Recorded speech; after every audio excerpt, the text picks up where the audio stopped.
सबका हो कल्याण। सत्संगत जी, प्यार से कहना धन्यवाद जी। आज इस रूप में यहाँ अलवर में जो इतना सुंदर समागम और सभी महापुरुषों की वाणी को श्रवण करने का मौका हर एक ने लिया, और ये भाव कि ये संसार में जहाँ नम्रता प्यार दिलों को विशाल करके जीना है, किसी से भेदभाव करते हुए ऐसे मन के विचार नहीं बनाने, क्योंकि हर एक में यही परमात्मा का निवास है। हर किसी के भीतर भी बाहर भी ये एक ही है। हर कोई एक समान है, तो कोई जाति ऊंची नहीं, कोई नीची नहीं, कोई रंग का भेदभाव नहीं, कोई खाने पीने के फर्क, कल्चर के फर्क से कोई श्रेष्ठ या नीचे नहीं होता। संतों ने हमेशा यही सिखाया और आज भी सत्संग में यही बताया कि कैसे हर कोई अपने जीवन में एक भक्ति मार्ग को चुन सकता है। इस परमात्मा ने तो हर एक के अंदर वो पोटेंशियल दिया है कि हर कोई इस परमात्मा स्वरूप बन सकता है। और जैसे अक्सर हम सुनते भी हैं कि इसके विपरीत ऐसे भी एक इंसान हो जाते हैं जिनको हैवान का रूपी एक दर्जा दे दिया जाता है। तो वही बात है कि ये इंसान के अंदर वो किस रास्ते जाता है, उस पे डिपेंड करता है कि फरिश्ता बनना है या हैवान बनना है। और जिन्होंने भी इस परमात्मा का सहारा लिया, पहले ब्रह्म ज्ञान से इसको देखकर फिर अपने जीवन में अपनाकर इस तरह एक प्रेमा भक्ति का रास्ता जब लिया, तो वाकई ही सिर्फ इस परमात्मा से एकत्व का रिश्ता नहीं बना, बल्कि पूरे संसार से वो एकत्व का भाव बन गया।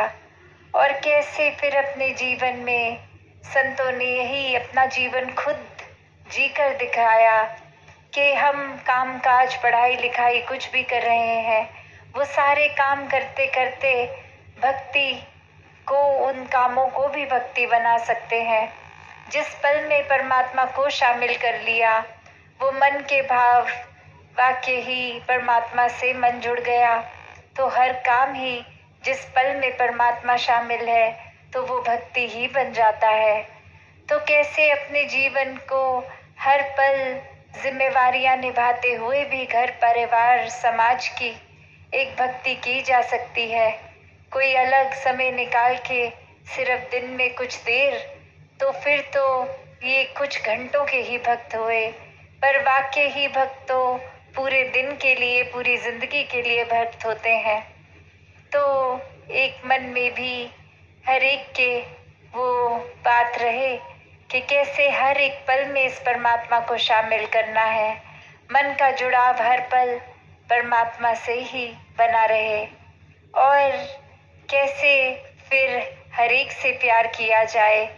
ये जब भी इस परमात्मा से प्रार्थना निकले मन से, ये सिमरन रूप हो, तो हर एक के भले की भाव साथ ही उस परमात्मा के ये एक अरदास में प्रार्थना के कि ये परमात्मा जो हर एक को पाल रहा है, हर एक का भला पहले से ही पता है, जीवन में जो भी हर एक को दिया है, तो ऐसा जीवन हर कोई इस तरह जिए कि कुछ जीवन में अगर अपने नजरिए से कमी लग भी रही है तो भी ये शुक्राना भाव रहे कि परमात्मा ने पूरन ही दिया है, सब कुछ जिस तरह हमारे लिए अच्छा है वैसा ही दिया है। ये शिकायत शिकवे तो कभी भी भक्तों की अवस्था में नहीं होता। ये भाव मन का, ये जुड़ाव मन का, ये प्यार मन से सब इसी परमात्मा के लिए, परमात्मा से परमात्मा तक। वरना संसार में जिन्होंने अपना रुख इस सच्चाई, इस परमात्मा की ओर नहीं किया, वो तो फिर चिंताओं में ही घिरे रहते हैं। फिर हर पल में उनको शिकायत ही लगती है, मन चिड़चिड़ा सा रहता है। एक भाव मन के फिर कमियां ही ढूंढते हैं। एक बीते हुए कल में जहां अच्छे कोई समा निकला, उस तरह उस समय के अंदर ही रहना चाहते हैं, आज को खो देते हैं और वही याद में रहते हैं कि पहले समा बेहतर था, अब कुछ अच्छा नहीं है। या फिर कुछ आने वाले कल को लेकर चिंता में रहते हैं कि ये ऐसा समय आएगा, एक हमारे लिए चीजें सुधरेंगी, एक वो भविष्य में ही अपनी सोच को बिठा लेते हैं। तो बात तो यही है, जो आज है हमारे हिस्से, जो ये पल है, ये पल को पूरी तरह तो जिया ही नहीं गया। ये पास्ट और फ्यूचर में ही ये सोच बंध के रह गई। कैसे फिर ये श्वासों का तो कुछ पता नहीं, ये कितने पल की है, इस परमात्मा ने ये सांसें ये कितने समय के लिए रखी है। और कैसे फिर ये ना हो जाए कि ये जीवन जब तक था परमात्मा की ओर ध्यान ही नहीं किया, हर पल में अपने कामकाज पे ही ध्यान, ये संसारिक हर बात पे ध्यान, जो कुछ सालों के लिए ही है, परमानेंट नहीं है, हमेशा रहने वाली नहीं है। तो कभी ये ना हो जाए कि ये जो सदैव रहने वाला परमात्मा, ध्यान इस पे ना करके पर हर ऐसी चीज पे किया जो क्षणभंगुर है। तो कैसे इस परमात्मा की ओर ही मुख करना और कैसे अपने जीवन में मानवीय गुणों से जीवन को युक्त कर लेना, क्योंकि इस परमात्मा ने तो सब कुछ जीवन में पहले ही दिया है।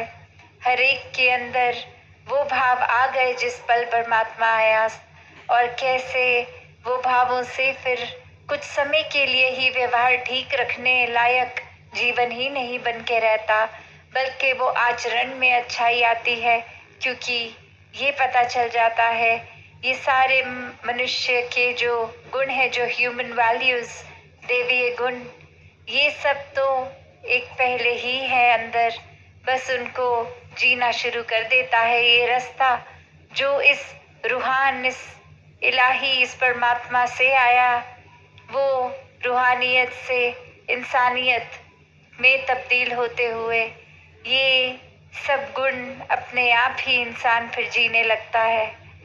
तो कैसे फिर वो बात नहीं कि आज का दिन निकल जाएगा, कल कर लेंगे, एक परमात्मा के दर्शन आज नहीं, सत्संग आज नहीं, कल कर लेंगे। तो ये समय ने तो बीतते जाना है।